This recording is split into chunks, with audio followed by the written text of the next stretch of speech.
नमस्कार।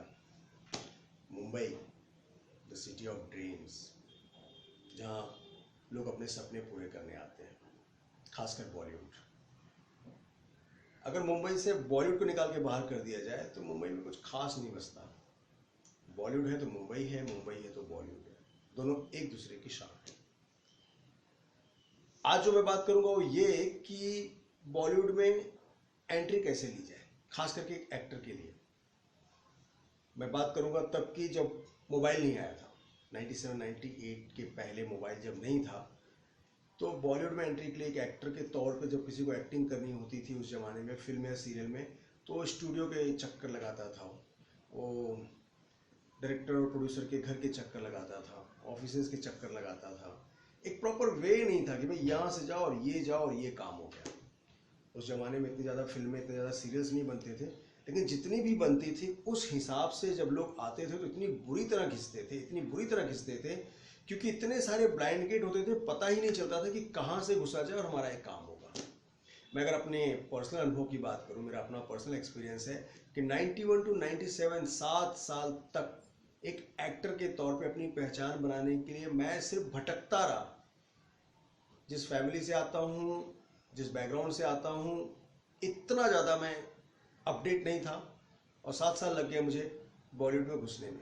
बट अच्छा ये रहा कि मैंने अपने अनुभवों को सही ढंग से पिरो कर, अपनी लेखनी से लिख कर मैंने एक नॉवेल लिखा, स्ट्रगलर।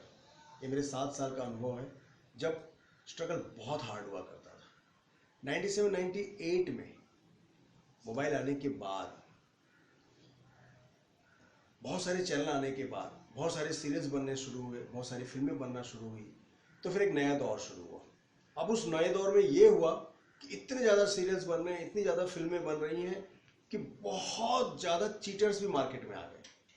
जैसे जैसे आर्टिस्टों की संख्या बढ़ती गई, वैसे वैसे कास्टिंग एजेंसी, कास्टिंग डायरेक्टर्स की संख्या बढ़ती गई, और वैसे ही बहुत सारे कास्टिंग क्राइम्स भी शुरू हो गए, कास्टिंग काउच भी शुरू हो गए।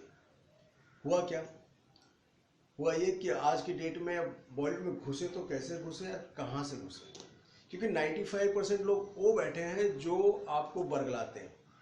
आप यूपी में हैं, बिहार में हैं, आप बंगाल में हैं, आप गुजरात में हैं, आप राजस्थान में हैं, नॉर्थ ईस्ट में हैं, जम्मू कश्मीर में हैं, आप उड़ीसा में हैं, आप जहाँ कहीं से भी हैं, अगर आप मुंबई आते हैं तो बहुत सारी चीज़ें आपको पता नहीं चलती। चटपट में आपको बहुत सारे ख्वाब दिखाए जाते हैं और चटपट में आपसे पैसे लूट लिए जाते हैं। यहाँ तक कि 1000 रुपये से लेकर लाखों रुपए तक के वारे न्यारे हो जाते हैं, आपकी जेब साफ कर दिए जाते हैं।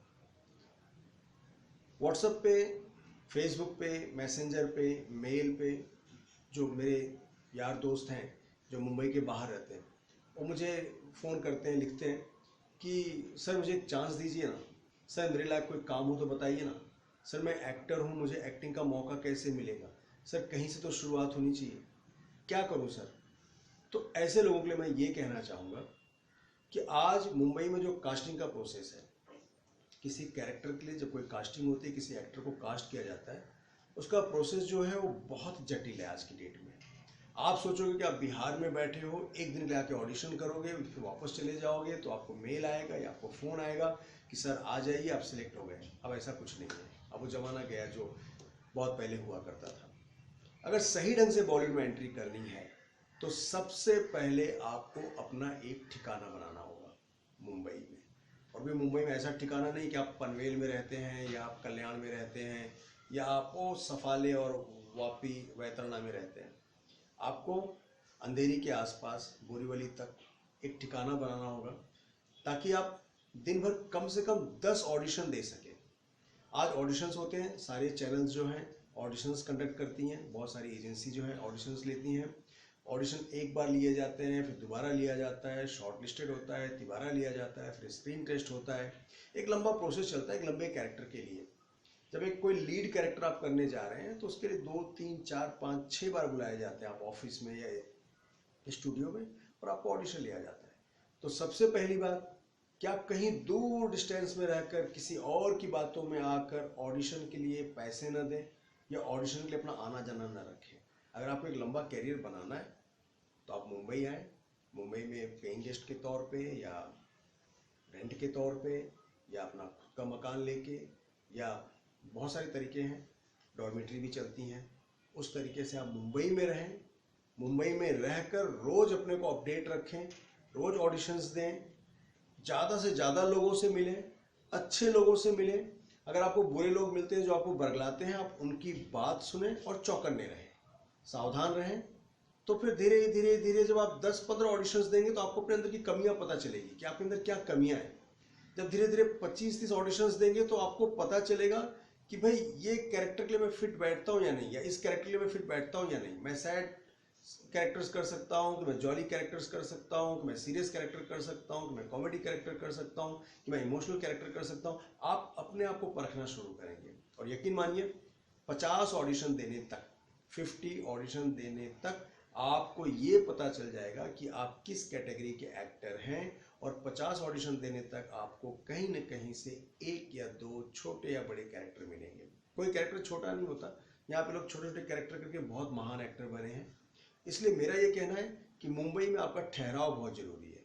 जब एक बार मुंबई में आप रहना शुरू करेंगे तो खास करके मैं उन दोस्तों के लिए वीडियो है जो मुंबई के बाहर रहकर मुंबई के लोगों से फ़ोन पे या व्हाट्सएप पे चैट करते हैं कि मुझे मौका दीजिए, मुझे मौका दीजिए।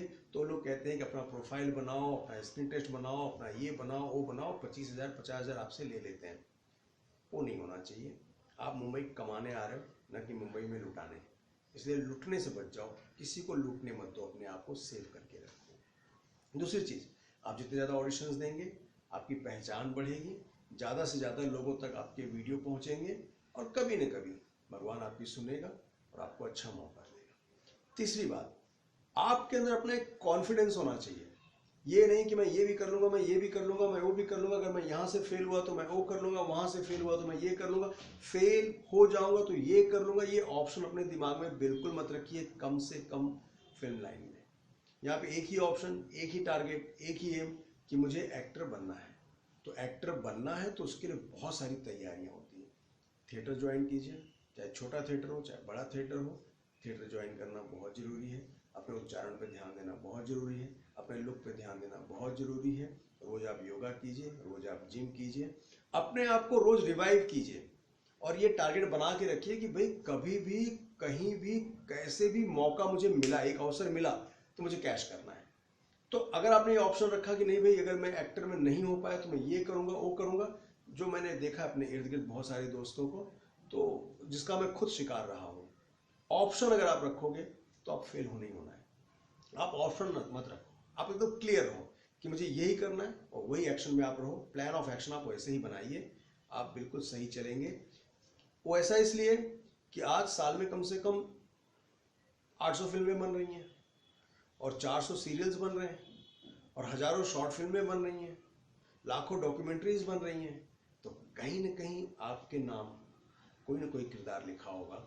इस उम्मीद से आप एक लक्ष्य बना के रखेंगे। अगर आपको मेरी बात सही लगी है, अच्छी लगी है, तो मेरे इस वीडियो को जरूर शेयर कीजिएगा ताकि और लोगों को भी फायदा हो।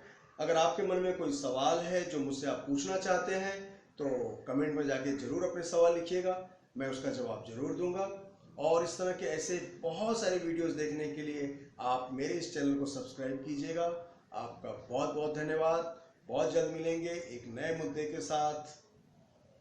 नमस्कार।